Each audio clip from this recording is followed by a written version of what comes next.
Bienvenue dans En Débat 2022, au cœur des QG de campagne. Je suis ravi de pouvoir vous emmener à la rencontre des candidates et des candidats à l'élection présidentielle pour leur poser les questions que vous posez sur le quotidien lorsqu'on est en situation de handicap. Marine Le Pen, bonjour. Bonjour. Merci de nous recevoir ici dans votre QG. On est dans votre bureau. Vous êtes candidate à l'élection présidentielle. On va revenir ensemble sur les grandes mesures et les propositions que vous proposez sur la thématique du handicap. Quel est le lien que vous avez que vous entretenez avec le handicap ? C'est un lien proche. Je raconte un peu ma vie privée, je ne le ferai pas non plus aujourd'hui. Et je vous le demande pas. J'ai pu approcher de très près même, des gens qui sont porteurs de handicap. Je sais la difficulté que ça peut représenter dans leur vie quotidienne, la difficulté aussi que ça représente quand il s'agit d'enfants pour les familles. Et donc, j'ai toujours considéré qu'il fallait en faire un axe prioritaire parce que la nation, la solidarité que la nation exprime doit s'exprimer évidemment pour permettre à l'ensemble de nos compatriotes de pouvoir avoir une vie la plus facile possible. Et il y a encore des choses à faire dans ce domaine incontestablement. Le 3 décembre dernier, vous publiez une tribune dans Valeurs Actuelles à l'occasion de la Journée internationale pour le handicap, dans laquelle vous déclariez « Il n'y a pas d'unité nationale sans unité sociale » et vous ajoutiez ensuite « Je romprai avec les logiques comptables, toujours inhumaines, et souvent contre-performantes ». Qu'est-ce que vous entendiez par là ? J'entends par là qu'on est encore en situation de carence lourde dans la prise en charge du handicap en France, que ce soit pour les enfants ou que ce soit pour les adultes par ailleurs. Je veux dire, pour les enfants, c'est toutes les problématiques d'inclusion à l'école qui ne sont pas encore au niveau, il manque du monde, il n'y a pas assez de capacité d'accueil, que ce soit d'ailleurs en Ulysse ou que ce soit dans des centres spécialisés, il n'y a pas une bonne prise en charge de l'autisme, il n'y a pas encore, de la part de l'administration, je pense, une politique d'inclusion qui soit totalement performante. Et puis, il y a un soutien financier que je trouve pas au niveau, je veux dire, et des choix financiers qui sont faits pour le soutien des personnes porteurs de handicap qui sont pas au niveau de la solidarité nationale d'un grand pays comme la France. Mais quand vous dites « je romprai avec les logiques comptables », pour vous, c'est qu'il y a une difficulté dans l'approche politique aujourd'hui sur le handicap qui est vraiment une politique du chiffre ? Mais bien sûr, mais comme dans tout le domaine de la santé, il faut être honnête. Je veux dire, tout est aujourd'hui soumis à une logique comptable. Ça, c'est le problème des politiques ultralibérales qui considèrent que, on va rechercher de la rentabilité partout et on cherche de la rentabilité dans des endroits où on ne devrait pas la chercher. Et la santé et le handicap sont des secteurs dans lesquels on ne doit pas rechercher la rentabilité comme objectif prioritaire. On doit rechercher précisément l'unité nationale. On doit rechercher la solidarité qui est un des fondements de notre société. 4000 nouveaux AESH, accompagnants pour les élèves en situation de handicap à la rentrée 2022. C'est assez, c'est pas assez, vous en ferez plus ? On verra bien. On en mettra autant qu'il faut. Parce que la réalité, c'est qu'il y a encore aujourd'hui beaucoup de parents qui ne déclarent pas non plus le handicap de leur enfant. Moi, j'en connais. Et parce qu'ils ont peur que du fait de la déclaration de ce handicap et de la carence en fait, d'assistance et de soutien, leurs enfants puissent être écartés de l'école dite traditionnelle. Donc, il en faut autant qu'il est possible de le faire. Pourquoi ? Parce que je pense que la politique d'inclusion des enfants porteurs de handicap à l'école, c'est une des plus belles politiques françaises. Je veux dire, c'est une des politiques dont on peut collectivement être le plus fier. Encore faut-il aller au bout de cette logique pour que tout le monde puisse en bénéficier. Et aujourd'hui, c'est pas encore le cas, c'est clair. Donc pour vous, l'école inclusive, c'est un cap à tenir ? Bien sûr, c'est un cap à tenir, mais je pense qu'il n'y a pas non plus que ça. Vraiment, je souhaiterais, moi, qu'il y ait une détection des handicaps qui soient effectués. Ça passe aussi peut-être par la remise en place des visites médicales à l'école, parce que l'air de rien, il y a des troubles du spectre autistique par exemple, qui ne sont pas détectés parce qu'il n'y a plus de visites médicales à l'école, il n'y a plus d'infirmières dans les écoles, donc déjà il faut rétablir ça. Deuxièmement, il faut qu'il y ait une formation minimum pour les professeurs, parce que je vais vous dire, moi j'ai rencontré beaucoup de professeurs qui ne savaient ni d'Ève ni d'Adam à quoi ils étaient confrontés. Et on sait très bien que dans les troubles du spectre autistique, il n'y a rien qui ressemble plus à un enfant agité ou mal élevé, comme ils disent, qu'un enfant qui est porteur de troubles autistiques. Donc il faut qu'il soit capable de détecter ça. Je pense que c'est fondamental et ça passe effectivement par un effort supplémentaire de formation, pas seulement d'ailleurs, des enseignants, hein, mais aussi d'un certain nombre de médecins généralistes, parce qu'il y a aussi beaucoup de médecins généralistes qui s'y connaissent très mal. Donc que ce soit les troubles auditifs, les troubles visuels, les troubles du spectre autistique, tout cela, ça pourrait quand même probablement être détecté plus tôt si on avait vraiment un système qui fonctionnait correctement. Mais l'idée générale, c'est les enfants à l'école à chaque fois que c'est possible. Quand c'est pas possible, c'est pas possible. On sait très bien qu'il y a des handicaps qui sont trop importants pour permettre une inclusion à l'école, mais quand c'est possible, c'est extrêmement important. Le lien avec les camarades. Et puis pour les camarades aussi. Je veux dire, pour les camarades, être capable de fréquenter des enfants qui sont pas comme eux, qui sont porteurs d'un handicap, auxquels il faut aussi faire attention, auxquels il faut apporter parfois de l'aide. Je trouve que c'est un apprentissage des relations humaines qui est fondamental. L'été dernier, l'ONU a auditionné la France sur sa politique menée en France, sur le handicap. Vous avez certainement entendu parler du rapport que l'ONU ensuite a sorti, qui nous exhorte à fermer les établissements médico-sociaux. Vous comprenez ça ou vous vous dites non, c'est quand même exagéré? Non, mais c'est extrêmement exagéré, c'est complètement idéologique. Enfin, honnêtement, ça n'a ni queue ni tête. Ça, c'est des décisions qui sont prises par des gens dans des bureaux, ils ne savent pas de quoi ils parlent. Parce que la réalité, c'est qu'on a besoin, au contraire, de centres médico-sociaux. Les familles le réclament, il y a des manques de place. Oui, mais pour autant, on dit quand même qu'on a une approche trop médicalisée du handicap. Mais en fait, ce qu'il faut, c'est... Comment on fait et on trouve l'équilibre entre les deux? Mais bien sûr, c'est ça, il faut trouver juste l'équilibre. C'est-à-dire qu'il faut donner la capacité aux familles de pouvoir faire les choix multiples, variés, en fonction, parce qu'il y a autant de handicaps qu'il y a de niveaux de handicap qu'il y a de handicapés, et donc il faut absolument que l'on arrive à trouver les moyens pour que les familles puissent soit mettre en centres médico-sociaux quand on ne peut pas faire autrement, et il y en a évidemment des handicaps qui ne permettent pas aux familles de pouvoir les gérer à la maison, et effectivement obtenir l'aide nécessaire. Et il faut que ce soit le plus plastique possible, en fait. C'est ça, la gageure, c'est ça. C'est réussir à faire en sorte que l'intégralité des familles puisse avoir des solutions qui leur soient proposées et qui soient les plus adaptées à leur propre situation. Justement, les familles sont à bout pour certaines. Il y en a des milliers qui sont dans ce cas-là. On ne parle même pas des familles monoparentales pour qui, là, on peut considérer que c'est extrêmement difficile quand elles ne peuvent pas faire garder leurs enfants dans une structure adaptée. Vous, présidente, demain, qu'est-ce que vous faites? Qu'est-ce que vous leur proposez pour leur dire, vous verrez, ça ira mieux? Déjà ça, il faut multiplier déjà, on est en manque de centres, on le sait, en France.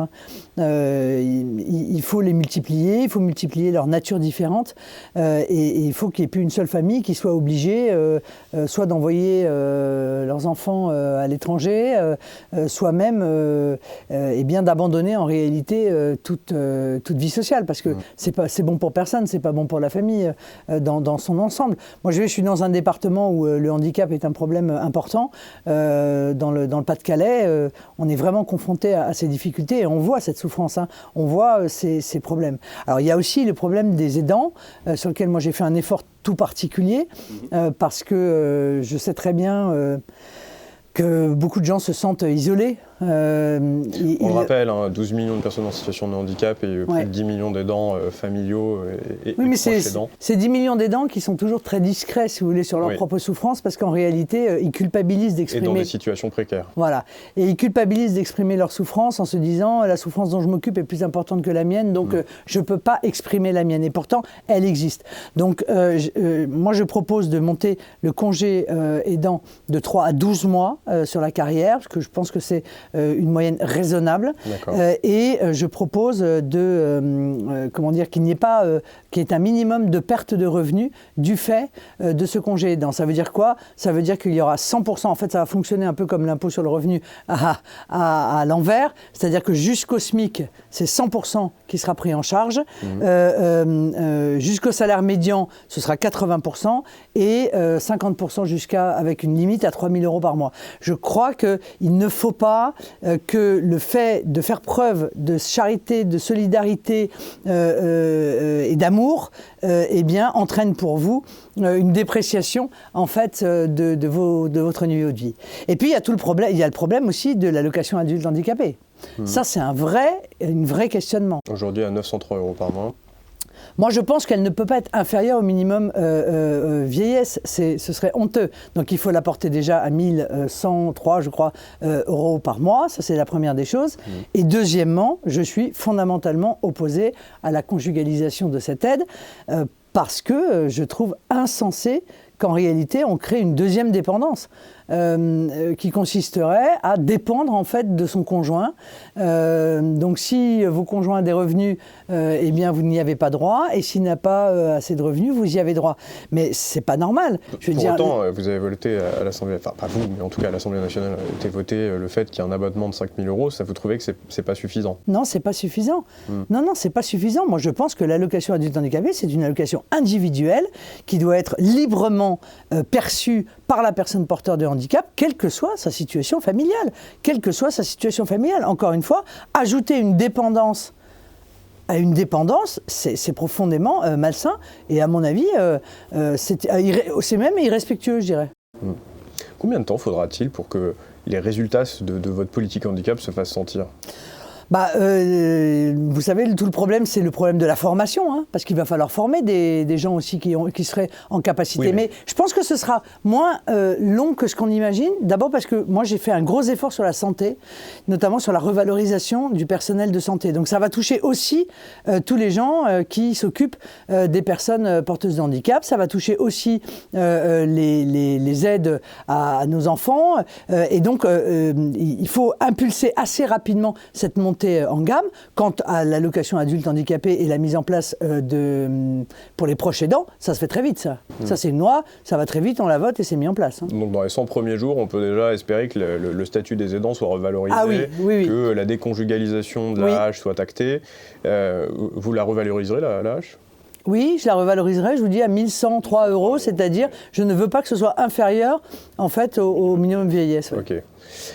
Si on parle un peu de citoyenneté, est-ce que vous êtes favorable à ce que l'on introduise une dose de proportionnelle de personnes en situation de handicap sur les listes électorales, comme on le fait avec la parité homme-femme ? Non, parce que je suis assez opposé déjà à la parité homme-femme, en fait. Mais vous trouvez pas en important revanche, qu'une personne en situation de handicap puisse venir dans la représentation publique? Nous avons un candidat d'ailleurs, qui est défaillant visuel dans l'Aisne. Là, il avait fait une très belle affiche. Voyons l'avenir ensemble.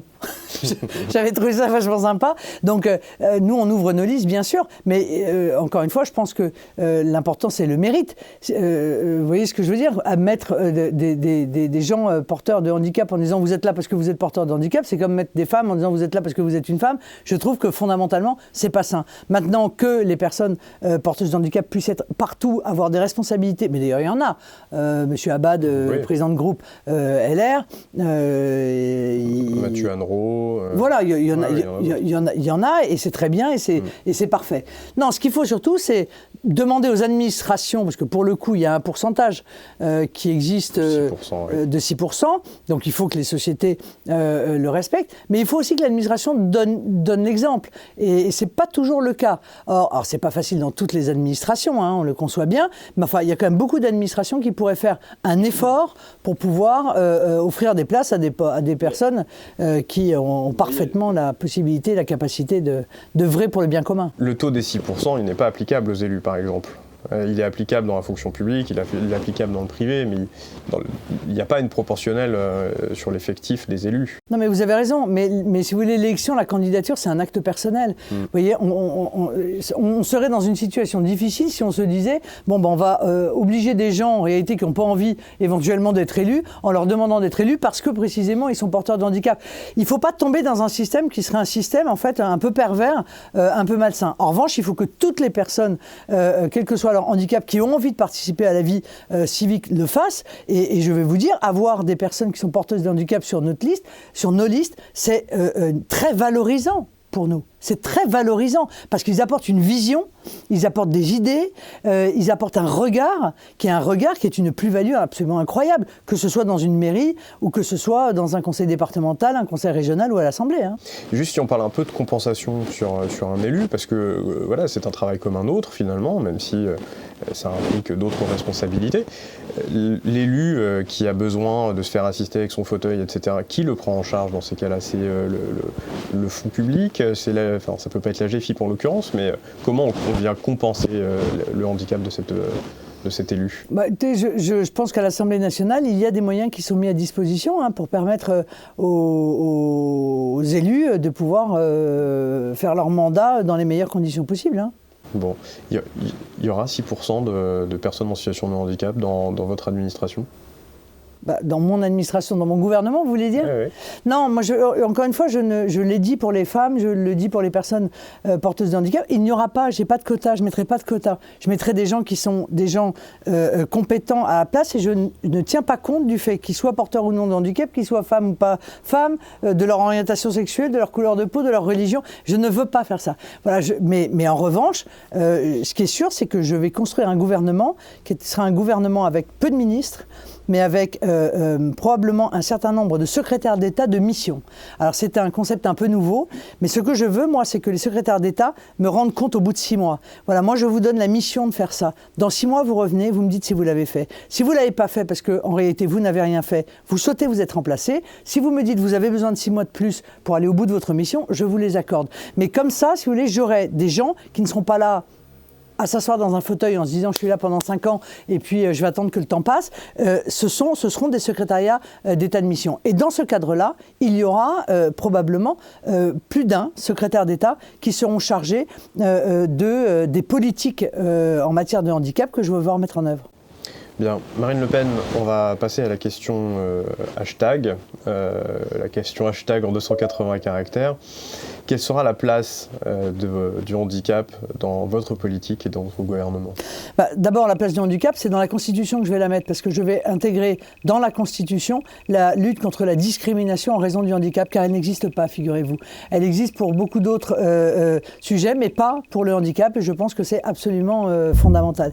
Et puis, encore une fois, je considère que par l'intermédiaire de ces secrétaires d'État, j'obtiendrai des résultats probablement beaucoup plus performants avec des missions précises qui leur seront données que cette sorte de politique au long cours que l'on connaît depuis une vingtaine d'années et qui a en fait peu avancer les choses. Bon, on me dit qu'on a largement dépassé les 280 caractères. Pardon. Ça fera plusieurs tweets, mais c'est pas grave. Désolée. Merci beaucoup Marine Le Pen d'avoir répondu à nos questions. Merci à vous. Sur un fond blanc texturé, apparaissent les remerciements et crédits. Production, Blind & Design. Réalisation, Léa Fattori. Images, Mathis Lebert, Sharon Martins, Léa Fattori. Son, Pierre Auberle. Présenté par Anthony Martin-Smith. Rédaction, Emmanuel Dalseco, Thibaut de Martin-Pré. Un nouvel écran prend place. Toujours sur fond blanc texturé, des logos apparaissent. En débat 2022. Une initiative de l'ADAPT, la CFPSA 100% en dynamique et APHPP. En partenariat avec Handicap.fr, Radio France, Eco Réseau Business, Sud Radio et Blind & Design.